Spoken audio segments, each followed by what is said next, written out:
The governor makes history by vetoing the state budget bill, but the General Assembly makes its own history by overriding it. We follow that debate and a final week rush of legislation next. Quality public television is made possible through the financial contributions of viewers like you, who invite you to join them in supporting UNC-TV.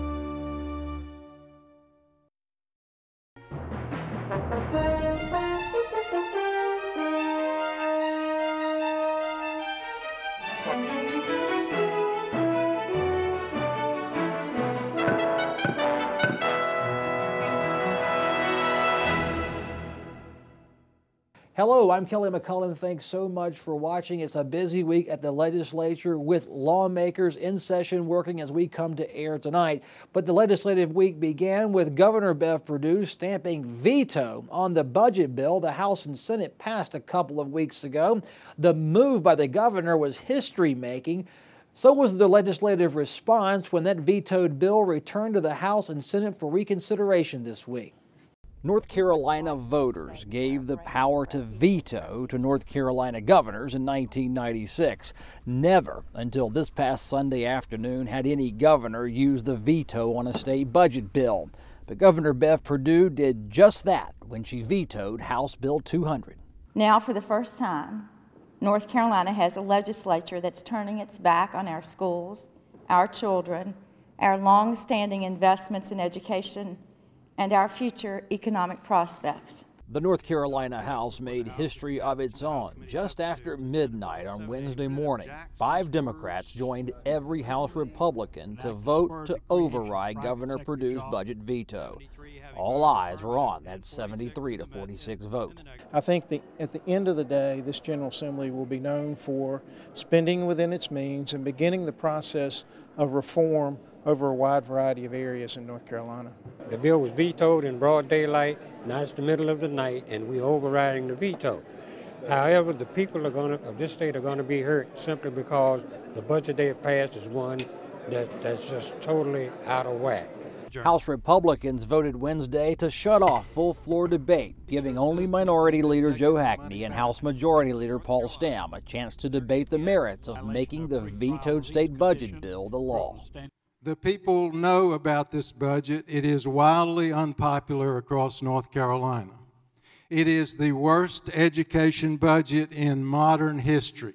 The governor proposes a real cut in spending of about 2.3%. This budget has a real cut of about 4.4%, hardly discernible a difference.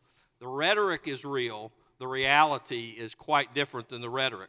In recent weeks, 5 House Democrats from rural areas emerged to express support for the GOP budget in spite of it containing provisions they opposed. As a condition of winning their support, they were able to get $100 million restored to the university system, preserve state funding for every teaching assistant job, and get $300 million total in K-12 school funding restored. That restored funding maintained their support when the vote came to override the gubernatorial veto. Wasn't as much about the Republicans. It was the people in a budget, having a budget and getting it prepared where all the counties can get their budgets ready to go. Doesn't delay the schools. I mean, I know it's got to be a tremendous help to them, and rather than maybe vetoing it and being here to December without a budget. So. The 2010 election gave the state Senate a veto-proof Republican majority. Its 31-19 party line vote Wednesday afternoon cemented the budget veto override and the differences between Republicans and most Democrats on what it means for education spending. Every poll I've ever seen, if you ask the people, can I raise your taxes to do, you pick it, the answer is no. We all know that. We see them every day. Poll on the question, can I raise your taxes to give teachers a raise? It always polls in the 70% range. In terms of actual percent difference between what the governor of the state recommended for K-12 and what the budget we're about to adopt approves, is a 0.5% difference in dollars.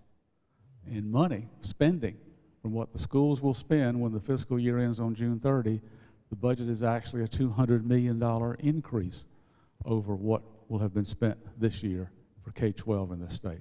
While Republicans say this budget will boost the economy, fully fund core state services, and end the temporary sales tax, Democrats say the state needs that sales tax right now, that people don't miss it, that teachers will be laid off, and the GOP vision will not lead to economic growth. Political opinion aside, the fact is the state budget will take effect July 1st. Barry Smith of M2MPolitics.com to discuss the budget veto override at this point. Barry, when everyone's calmed down out there in the grassroots movement, who wins this debate over the budget? The Republicans for overriding the veto, the governor for standing strong and vetoing it? I'm going to say a phrase I don't usually like to hear and I don't like to say. It was a win-win. Governor Perdue won because she really energized her base. And poll numbers have shown that her numbers go up when she vetoes a bill, and this was a big bill, historic bill. The Republicans won because they kept a campaign promise. They said they were going to balance the budget without raising taxes, letting the temporary taxes that were enacted 2 years ago expire, and they did that. The bases are excited. Republicans like what Tillis and Berger have done. Perdue has the Democrats on her side after her veto. In the middle are all those independents that sway an election either way. How are they going to view this budget? That we don't know yet. It's a long time till the 2012 election.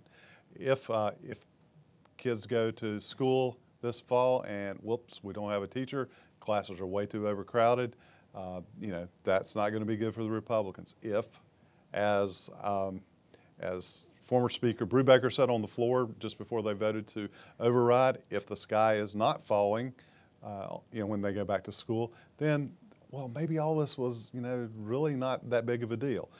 Only time's going to tell that. Will political campaign ads sway parents as they look at their local schools and they see teachers that should be there that aren't, or the extra teacher that Republicans say they hired? Well, I mean, they will always try to do that. I tend to think Republicans are trying to say, what we're really trying to do here is put money back into the private sector. Let people keep their money, let businesses keep their money, and create jobs that way.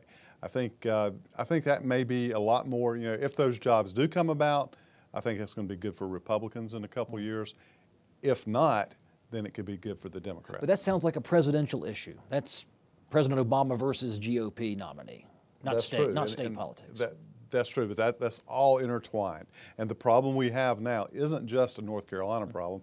It's a national and international problem. Now, looking at just the general public out there, most people, even though they vote, don't follow state politics. We're a niche audience out there. How much do they care about whether the temporary sales tax stays or goes July 1st? I think people, when they go to buy something and they see, well, it's not quite as much tax as I paid, that's probably going to be a positive experience. Now, here's the thing. Governor Perdue and a lot of people have said, for just a penny we can do this. Well, the only way it's really just a penny is if you go to the dollar store, if you buy the 99-cent meal at one of the fast food places. I am guilty of this myself, oversimplifying this. It's 1% additional, and we try to say it's just a penny because it's easy to understand when you spend $1. So you're saying state taxpayers who pay the sales tax get a 1% tax reduction overall with the expiration of the sales tax. That is right. That is right. And if you kind of put that, how much is that? Does everybody going to pay? Is that going to save people? Kind of rough figures, but if we got a little over 9 million people in North Carolina, it's going to raise about $1 billion. If I did my math right, and I think I did, that's about $100 per person over a year. Looking at the budget overrides, Republicans, all of them voted to override her veto, but in the House you needed 4 Democrats to cross over and support the Republicans. They had 5 votes, and they stuck with them. If those Democrats stayed with the GOP. That's right. Why? Well, there are a number of reasons. One of them is Representative Owens, Bill Owens, who is former Rules Chairman. He said Republicans are not going to back down. They are not going to back down, and so we're going to have to work something out. And he tried to work out a compromise and kind of be a go-between. Barry Smith with M2MPolitics.com. Thanks for analyzing the budget veto. Thank you. The Senate voted along party lines to approve the House's voter ID bill. Voters would show an official photo identification before voting. Registered voters who do not have valid ID could receive a free state voter ID card or vote using a provisional ballot, then confirm their identity with the local elections board.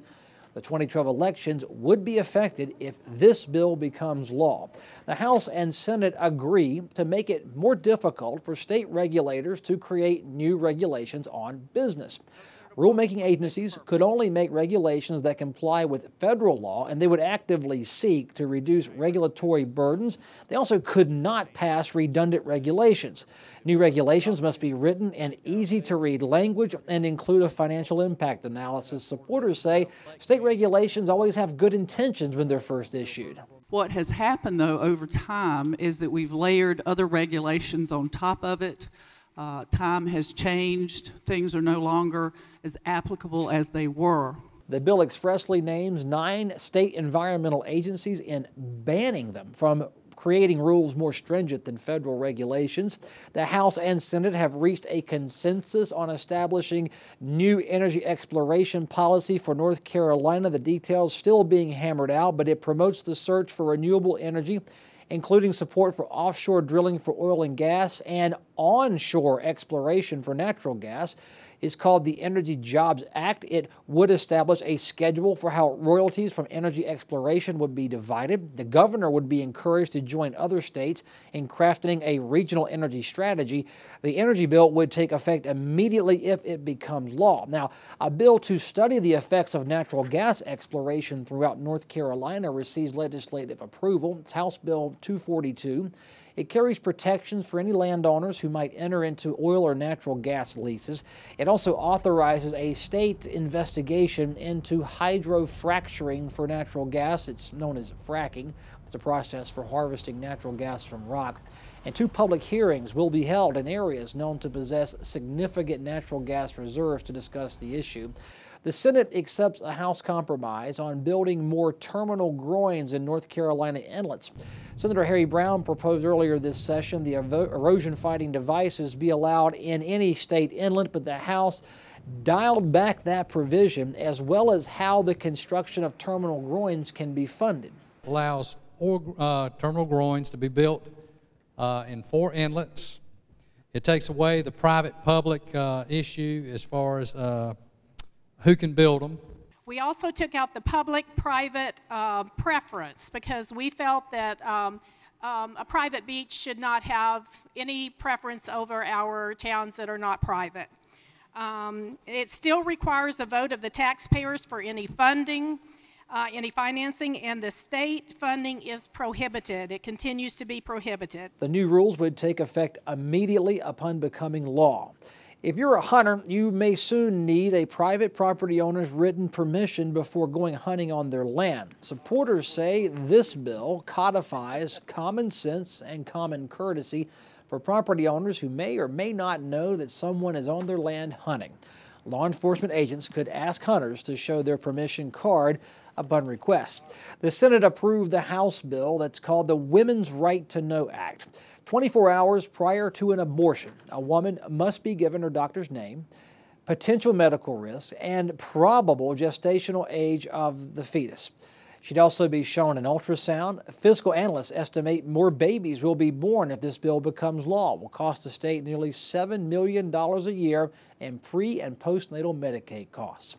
Lawmakers moved to protect state eugenics program survivors from having their information released during public information requests. There are documents out there from the years 1929 through 1975 when the program ended. Survivors could still receive information about their personal cases, but the overall protective shield on these records would take effect immediately. The Senate and House agree to allow parents of special needs students to receive some tax credits to pay for school tuition or other special educational costs.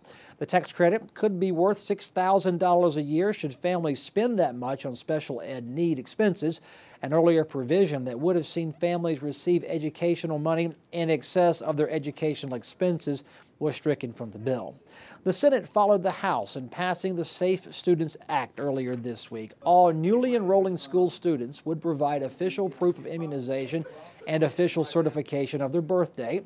Students without birth certificates could present official birth documents that are kept and released by religious organizations or churches. Supporters say this will boost public health, while age verification ensures students are properly assigned to the right class. Immigrant rights groups oppose this legislation.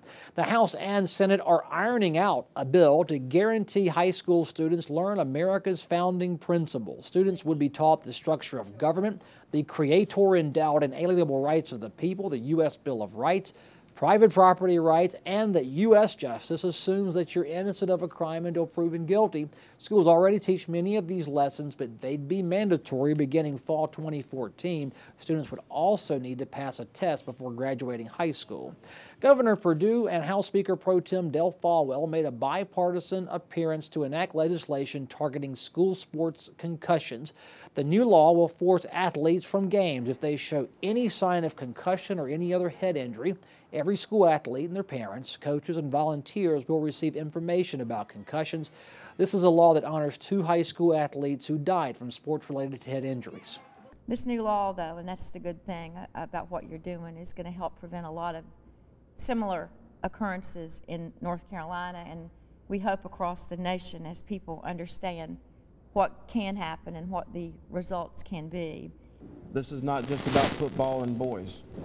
It's about girls and field hockey and soccer and all those other sports. Your local school will begin developing a written plan for handling emergency medical situations, including head injuries.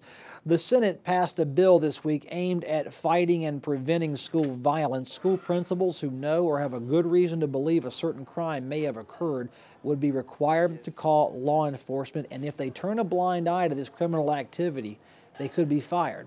This bill is simply about protecting school teachers from issues that happen perhaps in the classroom and in the hallway. Also protects school teachers or school employee from cyberbullying. Students who cyber threaten or cyber stalk any school employee would be transferred to another school in their school system.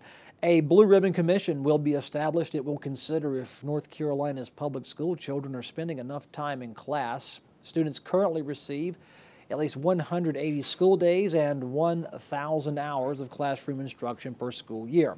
The commission will investigate if that current school calendar is even relevant today.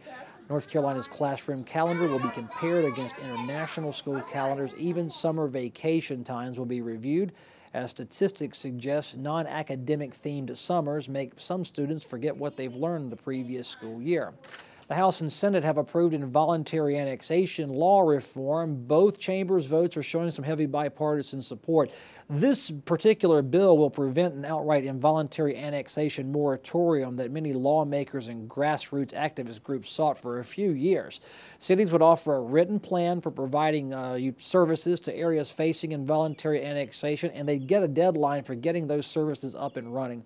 Property owners could petition their way out of an involuntary annexation. The local Board of Elections will supply the opposition petition paperwork to every landowner potentially affected.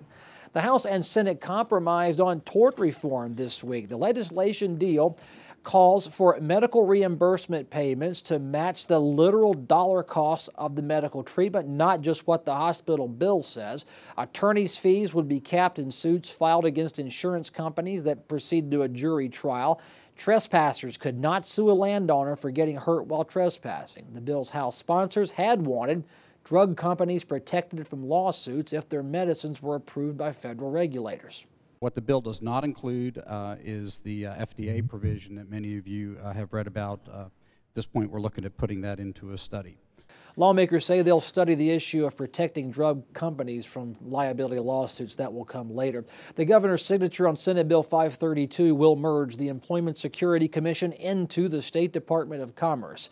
The Commerce Department's mission would then include employment security issues on top of the economic development issues they historically work on. The Employment Security Commission would be renamed the Division of Employment Security, and the State Secretary of Commerce will oversee this newly named division. On the drug fighting front, a new law could help reduce the number of crystal meth labs by tracking sales of drugs containing pseudoephedrine. Retail stores would be able to enter information into a national drug database before a pseudoephedrine product is sold. That national database can alert that retailer the customer is exceeding a set amount of pseudoephedrine purchases, not only at that store, but at other stores. It creates a stop sale alert. Lawmakers agreed that that alert could be overridden if a store employee has reasonable fear of harm for rejecting the customer buying pseudoephedrine.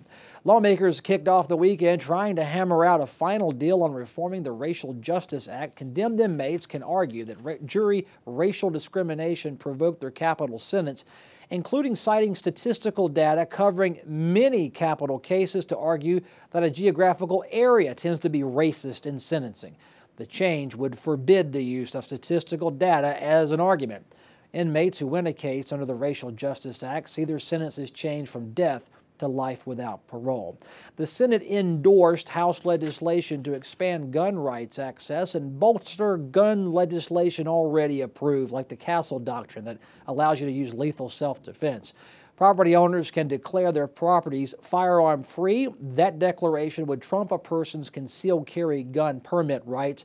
Concealed weapons permit holders would no longer need to submit new fingerprints when renewing their permit, and concealed carry would be allowed in parks. Other House proposals are rolled into this particular bill. To exempt law enforcement officers from having to get a purchase permit in order to buy a firearm, reducing the time that the Sheriff's Department has to renew a concealed weapon permit from 90 days to 45 days.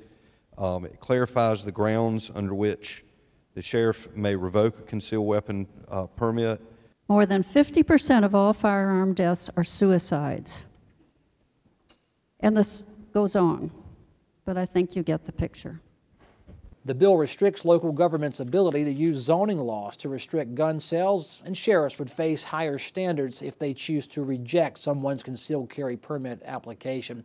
Many lawmakers say it's time to allow some minors who have non-violent felony convictions to see their records expunged. This is House Bill 397.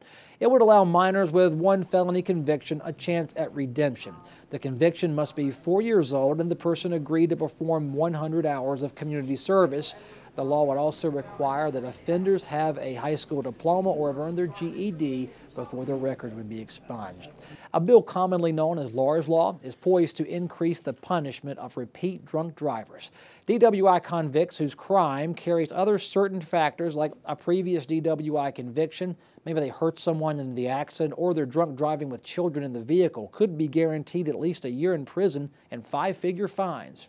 The increased punishment is basically that would allow a fine up to $10,000 and a term of imprisonment for 12 months to 36 months. Laur's Law will add an additional $100 in DWI case court costs. This bill would take effect December 1st, 2011. A bill called Run and You're Done is also likely to become a new state law. This is a law that would allow a person's vehicle to be forfeited if they start a high-speed chase with police. High-speed drivers would face a new felony charge for causing that chase, in addition to any additional charges police will levy on them when they're caught. The car would be auctioned and the proceeds would be used to support local schools. Also, vehicle drivers, you might want to be more careful when approaching and passing motorcycles on the highway. A new traffic law could see you fined $200 and given misdemeanor charges for aggressive driving if you force a biker out of their traffic lane. If your aggressive driving causes a motorcycle crash and the motorcyclist is hurt or their bike is damaged, you could face $500 fines and criminal charges. This bill stands to become the new law this coming December 1st. A bill allowing taxpayers to donate their tax refunds for cancer screenings is earned some House support. They're still working on it this weekend, but the fundraising option would be printed on state tax returns. Lawmakers could not cut current state funding for cancer screenings if this option would raise a lot of money. No lawmakers against funding cancer screenings, but Senator Dan Clodfelter is warning that soliciting contributions for good causes by tax return could prove irresistible. I think this is a very worthy thing for us to do. But let's just remember, when we're into 6- and 7-page tax returns, what we've started here. And I really wish there was some other way we could get these good funds to this good cause. Fiscal analysts can't tell lawmakers how much money the cancer screening checkbox would raise from a tax return, but they report the Wildlife Fund receives about $400,000 every year in tax return donations. North Carolina has never had an official state mineral until now. The House has joined the Senate in overwhelmingly supporting a declaration that gold be the state's mineral. Some elementary school students made the recommendations to the right lawmakers, I guess. After studying North Carolina's history with gold, the first gold in America was discovered right here.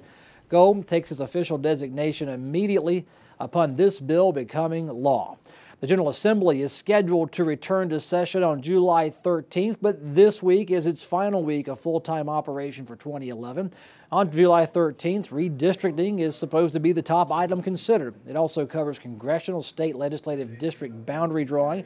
Any vetoed bills between now and then could be considered for legislative override. Charter school bills and local education bills could also be considered, as could election law bills. We'll be there following it. So look us up this weekend as you surf the internet. We're on Facebook at facebook.com/Legweek. We're on Twitter a lot. Our handle's NCN Legweek. You can also find me online on Twitter under my name, Kelly McCullum. Our email address is always open to you, legweek@unctv.org. And the show's official website carries streams of this show as well as interviews and programs from earlier weeks. That's our show for this week. Next week, we'll discuss the 2011 legislative session with leaders of both parties, and we'll look ahead to any issues that could arise between the summer session and 2012. We'll see you next week.